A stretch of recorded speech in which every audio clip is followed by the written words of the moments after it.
Moi! Täällä olisi info, eli tietoa näistä petsistä. Ja mä oon Luna. Ja mun vieressä on Laila. Ja tossa on... anteeksi. Tuolla on Stella. Niin. He aikovat kertoa nyt tästä petsien tulevaisuudesta. Ja uusista sarjoista, mitkä nyt tulee, kuten Welcome to my life. Ja sitten spesiaaleja. Ihan normaalisti. Niin. Ja tässä oli Lillatassu. Täällä oli Skunkki, Pinki ja Skankki.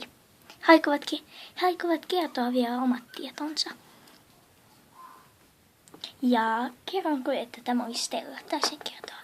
Tämä on Shara ja tässä on paras ystäväni Shirena. Ja me aiomme nyt kertoa lisää hetken kuluttua. Moi! Mä oon Leila ja mä oon ompelutyyliä. Eli mä ompelen kaikkia petsille nykyään vaatteita ja teen kaikkia muuta. Ja myös olen kilpailuissa ja juonnan nykyään muotinäytöksiä. Eli olen heidän muotivaatteiden tekijänsä. Olen siinä paras. Hei, olen Stella. Ja mä oon lääkäri. Mä asun myös tuolla lääkärissä pienessä pinkissä paikassa. Mä hoidan kaikkia muita petsejä.